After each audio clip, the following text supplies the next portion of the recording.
and welcome to Start Right Here, a podcast where we discuss breaking in, standing out, and the path to success in the beauty industry.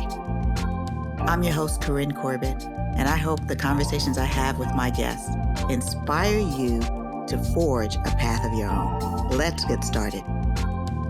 Hi, everybody. Today, I want to talk about moving with purpose, from corporate to running your own business to starting your own line. And I'm pleased to welcome Ginger King, who is president of Grace Kingdom Beauty and Fan Love Beauty. Welcome to the show, Ginger. Happy to be here. Can you start by giving us a brief bio? Hi, my name is Ginger King. I'm a cosmetic chemist. I have a consulting business where I help you to launch your own beauty brand from concept to launch. I also can help you after you launch your business because I also own a brand, so I can walk the talk. Excellent. So tell me about your first job. What was it and how did you go about getting it? My first job out of college was actually with Dole Foods Company, where I analyzed vitamin C contents in pineapples, orange juice, and lettuce. That's the closest I can get in terms of closest to beauty.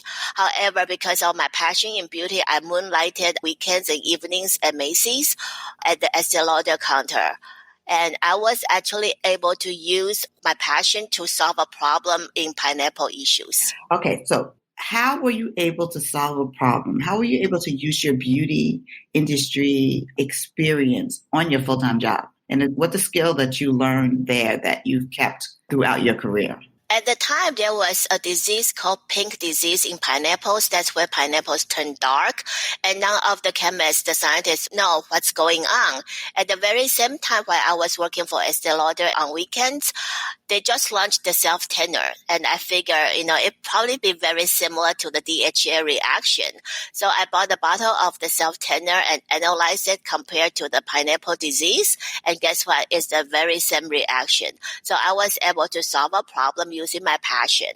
And additionally, at the counter, I had the first-hand interaction with the consumers. So when I develop products, I'm very keen on consumer experience. Was the beauty industry a destination or a detour for you? It's a destination, definitely. Earlier when we were speaking, you said you were born into the industry. Tell me more about that. Yes, my mom was the first woman brought Shiseido boutique from Japan to Taiwan in the 60s. So I grew up in beauty. I didn't realize the impact until later on. When you look and connected the dots, I was like, wow, that's where it started. And when I came to America, I was 16. I fell in love with makeup. I saw the difference for makeup that can turn an ugly duckling into a swan. So I was like, wow, I want to become a makeup artist. Because of my Asian background, I was discouraged to do that. I was encouraged to go to college, if not getting a PhD, at least get a master's degree. Tell me about your first job in beauty as an R&D chemist. My first job in beauty as a cosmetic chemist was with a contract manufacturer, where I do everything in the personal care, skincare, hair care category. There's no color cosmetics at the time. So I was working with the clients and also helping them with the marketing story, because early on I understand a cream is a cream. If you don't have a story to go with it, it's very hard for your clients to understand what's so special about the cream you developed. That is such a good point. The story is everything. And storytelling is not something that's new. It's something that beauty brands have been doing for a very long time. And for a new company to be successful, they have to understand their niche and what their story is. So how did you get the job, though, in California? Because I was working for Dole Foods in Northern Cal, there wasn't a lot of cosmetic manufacturers. Everyone's in Southern Cal.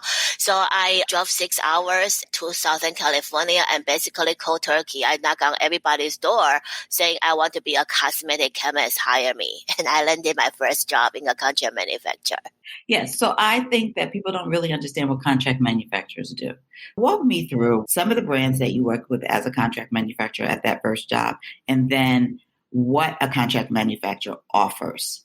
Contract manufacturer is an extension of your R&D team. If you have one or don't have one, they help you to push out products much faster. And some contract manufacturer will go to the extent of helping you with new technologies. Some contract manufacturer pretty much just swap out the active ingredients, change color, change fragrances. So it depending on what kind of contract manufacturer you work with. But with any brands, usually you will have to work with a contract manufacturer to launch your own beauty business. When did you start working at Joyco? So you started at a contract manufacturer and then you ended up at a brand. Yes, because I always wanted to work for a brand rather than working for a contract manufacturer. And that was actually through a network. It was a Christmas party. And I met the VP of Joyco. And he's like, would you like to work for me? I was like, sure. So there was no job application or anything. It was high on the spot. Power of networking. Yep. And, kind of using your social skills to expand that network, getting to know people. So tell me about the type of products you worked on at Joyco. Joyco, I did all the hair care product, hair care treatment, and also my claim to fame is actually my Joyco Ice Spiker, which I developed about 20-something years ago, and there were like 8 different companies copying the exact formula, and the best one that copied the formula, actually they bought Joyco like last year. Oh, that's funny. I know, it's a full circle.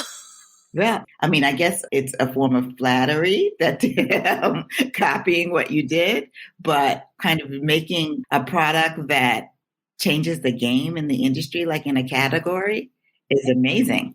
So what was it like to see stuff you were creating come to life on people? It's definitely exciting because I supervise the tech salon also with the stylist. So I can also see, what they like, what they don't like, and modify my formulation. And I think that's a very critical part in my career is I always have that first-hand experience. Like when I work with Lauder, I see how the consumer react. I work with Joyco, I see how the stylists react to the products. Oh, that's really important. So after that, you spent a number of years at Avon. Yes. You worked both in cosmetics and hair care. So you took your hair care experience to consumer products. So Joyco is more like a salon. Consumers can buy it, but it's a professional salon product. Yeah, it's a professional product, but, it's retailed at salons as well. What was the difference moving to a consumer product company in terms of, was there any difference? And then how did you like working on color cosmetics? Well, Avon, even though it's a consumer company, but to me, Avon is like a huge contract manufacturer that has all the formulas because they're in need of constantly churning out with new products because of their catalog. So it's not really like a fair comparison in terms of consumer product versus professional product, except that feeling like a big contract manufacturer part, what I learned very differently from Joyco is Avon has a lot of different departments that you really have to have great team skills because you need to work with regulatories, you need to work with tax, you need to work with manufacturing. So it's more comprehensive way of doing business. That's important. So you picked up a whole lot of, toolkit, more skills for your toolkit while working at Avon because you were also doing a global role. Correct. What skills did you have to learn expanding products globally? You need to understand the regulatory aspect very well because some product can go into certain countries, some product cannot. You not only the ingredients, you need to know the percentage limitations. Like when I was in color cosmetics, especially, some pigments can only be used around eye area. Some pigment can only be used around lip. And this is the reason why you never want to use a lipstick around the eye area. People can develop allergic reaction to it. That's really interesting because lots of times people say, oh, this is an all-in-one. Or, on photo shoots, the makeup artist will use an eyeshadow to create a pigment for the lip. But in long term, it's not the best idea is what you're saying. Correct. Tell me about building your own business. What made you want to be an entrepreneur? I actually fell into that because after I had many different positions, and at the very last position, I was doing cosmetic raw material sales. And I actually have a customer wanting to build her own brand. And we clicked really well. And we was like, why don't I go 50-50 with you? So we started our own skincare brand while I was still working for the raw material company. And also at the same time, I started watch Shark Tank. I was like, wow, this is very fascinating. Entrepreneurship is like, wow, you get to control your own destiny. And so I jumped out doing the brand with her. But in the same time, because I can no longer just, working with a raw material company and doing the brand, at the same time, I started my own consulting company because I have all the connections in the beauty industry already. I know all of the contract manufacturer, and I actually know all the brands like within Sephora and all the different brands. So I do have clients ready for me to work with them. Okay, so I'm going to ask you to go back and just explain what a salesperson for a raw materials company does. A salesperson for raw material company, you know how everybody wants the latest innovation, but if you don't have the raw material to support your innovation, you're not going anywhere. So what my role was, I would gather ingredients from like overseas and would help to see the application of how this can be used in a new product form, or this will have some sort of efficacy. And then I will showcase that to brands saying, hey, you don't have this kind of product in your portfolio. You should consider this. So that's how I sell the raw material. I also work with chemists because chemists constantly need new technologies. So I also help them to formulate ingredients in the product. You used your chemistry knowledge and your R&D knowledge to sell. Yes. Do all raw material salespeople know chemistry like that? Or were you just like a unicorn? I was actually one of the very few salespeople that talk to marketing people directly just because of my background. Most of the people in raw material sales, they are either strictly chemists who just are scientists, or they are people who just from the business background. There are very few that know both ends of the business. When you broke out as an entrepreneur, what was the most challenging part of working for yourself or building a business? The most challenging part is uncertainty. It's like a roller coaster because you are paying yourself. You don't have like a steady paycheck every month. You are not sure where your next client is going to be. Also on the brand side, you need to constantly push out contents to attract for customers. So it's actually very hard, but it's also very rewarding. It's one of those high risk, high reward stuff. Yes. You're running your own business. You did the skincare line. What made you then look at creating Fan Love Beauty? I actually partied with my partner on the skincare line because she decided she doesn't want to do it. And I do my Fan Love Beauty is because I do have clients asking me, can you also help me after you help me to launch the brand from concept to launch? So I need to walk my talk. I need to be my own example because a lot of clients, they always want to know who did you work with. But a consultant, I signed NDA with a lot of clients. So I was like, well, why don't you look at my own brand as an example? And my own brand is not going to be in conflict with yours because it's a very specific type of beauty brand. It's non-traditional. Okay, so tell me a little bit more about that. Sure. So partly to walk my talk to show people I can help you to launch your own brand as well. And it was also inspired by my own celebrity crush mentor, Damon Zhang of Shark Tank. What is the product? It's a vegan lip balm. I call it the stage balm for lips because how it occurred was on March 1st, 2019. I was with Damon at an event. He took out a lip balm and used in front of me. I was like, Damon, if it's something that's so close to you, that's in your pocket, on your lips, it has to be mine. He's always advocate for health should be the number one goal because a healthy person can have 1,000 dreams. And looking at landscape of lip balms on the market, I actually don't care for any of them. So I created the healthiest lip balm for him to use. And I also said this is a lip balm for speakers because speakers get the lips dry very easily. And instead of keep drinking water that only gonna send you to the bathroom, you use my lip balm before any speaking engagement. This is an important point. Yes, you can't drink a lot of water if you're going to be a speaker.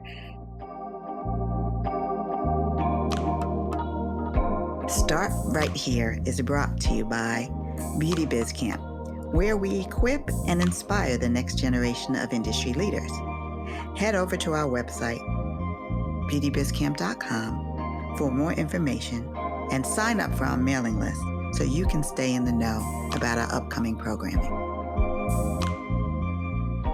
You said something that stuck out to me about if you're going to have something so close to your lips. And this is a clean product, correct? Yes. You're an advocate of clean beauty. Yes. Are the products that you create with your consultant clients also clean? Yes. Actually, everybody come to me, they want clean and vegan. It's like a requirement for everyone. And when did you see that change? About 3 years ago. And do you think this is going to be something that sustains in the marketplace? Yes. I actually get criticized by some cosmetic chemists before saying, you being a cosmetic chemist, you should not tell people like no parabens and stuff like that. And I was like, I'm also a consumer. I'm also a consumer. I mean, there are a lot of studies out there, but I don't want to take any chances. Look at talc. Talc's been used on babies for so many years, and then now you have issues. You never want to have issues later down the road, so I'd rather be safe than sorry. I think that's a really good point. And what percentage of cosmetic chemists are women? I would say 80%. 80? Yes. Are women? Yes. Okay, that's good. I thought that you were going to say most of them were men. Interesting, though, I see more men in color cosmetics. It's very strange to me. So the women are more in skincare? Yes. Okay, got it. So it's not necessarily men that are criticizing you. This could be your own peers that are also women are saying, why are you talking about clean beauty? This particular one is a man. Okay. Are you looking at doing more products in Fan Love Beauty? Of course. Fan Love Beauty is a different beauty brand because this is like a reverse celebrity. So instead of all the celebrities having their own brand, this is a gift back to the ones that we love. And those people don't necessarily have to be in Hollywood. So I already have another product. It's called the Eye Fix for Entrepreneurs. Because I also want my brand to be entrepreneurs for entrepreneurs, just like FUBU. I like it. Yeah, so entrepreneurs, we actually don't have a lot of time going through the beauty aisles, reading a lot of reviews, checking out what's new. We just want something that will work. And as entrepreneurs, because we don't sleep enough, we will always get some like a dark circles, puffiness under the eye. So this is an eye fix for the entrepreneurs. I target very specific professional groups. So I will have like cream for ballet dancers, like a hand cream for writers. So anyone who inspire, educate, or entertain the society, I may develop a product for them. You've done product development as also a role. Like if somebody's looking into the beauty industry, what are the difference between being R&D, cosmetic chemist, product development, contract manufacturer? They are interrelated. I know a lot of people that come to me because, the first thing they say, I'm looking for a cosmetic chemist. I usually ask them, do you have your branding done yet? Because making a product seriously is very easy. It's not a big deal, but it's the branding that's gonna be more important. It's your brand DNA. It's your unique technology. That's why people should come to you. So that's the product development part, to make sure you have something. And then the R&D part is to formulate the product according to the product development brief. And the manufacturing is really doing the commercial scale up. So everything is intertwined. You don't really just say, I want a cosmetic chemist. You really want to have the entire package. I think that was very helpful. But what I was saying is when people are looking for jobs or looking at careers, they're not sure of the differences. Would you explain? Sure. If you are very like a science inclined, go ahead, be a chemist. And if you are like very seriously loving science, and the best place is actually corporate companies like Fortune 500s, because they will have their bioscience department rather than a smaller company. And if you are the creative type, you want to have something different, then you work in product development. Product development is like the liaison between marketing and R&D. And if you just want a very comprehensive training, it's kind of jack of all trades type of skills, work with the contract manufacturer. It's a good foundation step. That is such a great tip. because I have spoken to a lot of young people in science, which I'm sure you do more than I do, that look at the cosmetic industry as a destination, but they're not sure of all the opportunities. And you broke that down so wonderfully, and I thank you for that. One of the things that I see is that lots of people come to you, like lots of magazines and digital brands and such come to you when there's beauty award time to analyze products, to comment on a trend. How did you develop such a strong relationship with the media? That one was by accident. Because remember, I had a brand with a partner in a skincare brand, and we used to pay PR left and right on retainers and got us nowhere because we didn't understand the game. But then those editors found out, oh, you are a cosmetic chemist. Can we pick your brand? So that's how the relationship started, actually from 8 years ago. That's great. What do you think the unsung skill is to do what you do? The ability to evaluate product performance. That is absolutely critical. And whoever you work with, that particular chemist, he or she must be willing to try whatever he or she formulate on their own skin or hair or whatever the product is for. And you'll be surprised how many chemists are not willing to put the products on their own body. Why not? Well, consider this. If you work for a contract manufacturer, you're working practically with 8 to 10 clients a day. It's really like a job. They're not going to be doing all the product evaluation on their own.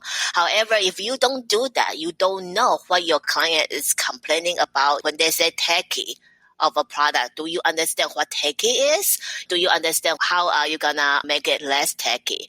So it's very, very critical that you use the product. Consider men. I have never seen so many men in foundation. It's like, do they wear it? No. That's fantastic. Funny and also a little scary. I mean, you can try it on your arm, etc. But if you're not really knee deep and engaged with the product, how can you really see performance? And how many clients as a consultant do you take on at a time? How many projects do you manage? About 3 to 4. And what's the average length of time that it takes? If I'm coming to you saying, Ginger, I want to start a skincare line and I don't have my brief. I like to compare product development as having a baby. From concept to having a birth is 9 months.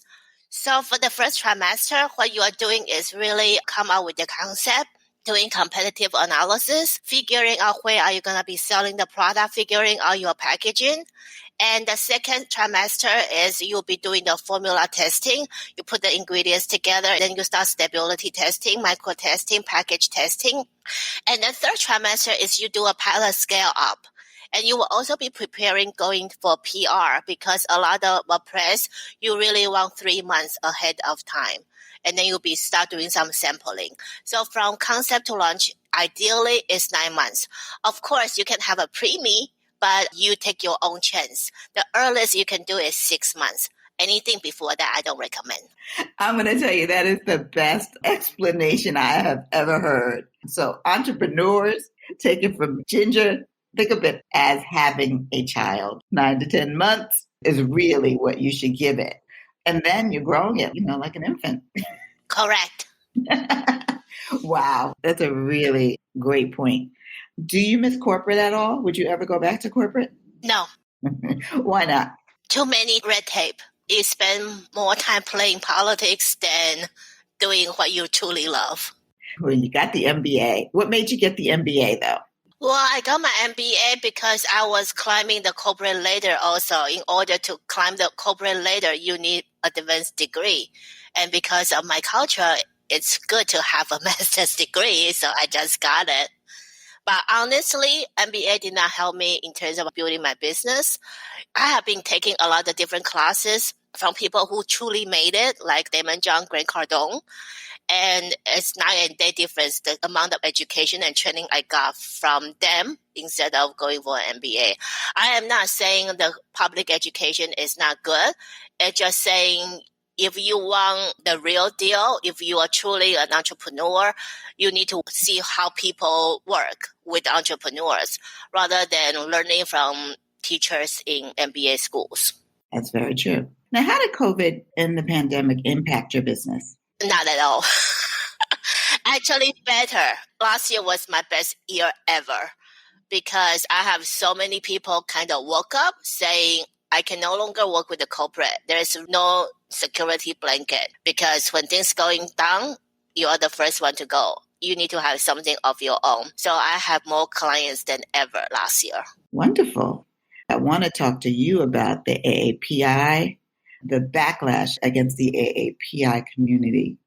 And first, your reaction to that, and then the AAPI community and the beauty industry and what the beauty industry needs to do to support it. Well, I think it's just silly. I mean, nobody is really responsible for what's going on. I mean, it's not controllable and it's ignorance. If because of the virus, you're going to be condemning the whole entire ethnicity, it's just like a pure silliness. Yeah. When we talk about diversity, we're not always just talking about darker skin tones. We're talking about the entire BIPOC community. So are there areas of the beauty industry where you think that there needs to be more understanding of the AAPI community needs? You know what? It's very interesting. Let's take a look at Shiseido. Shiseido is originally a Japanese brand, but they were able to adapt to America and making it so inclusive so Americans can use it. And I think it's really also regional. Because if you're going to say, well, we really need some special brand for Asians, but where are you selling it at? The Asians are in America. So I think what Shiseido is doing is actually fabulous. They cover both Asian community and also American communities as well.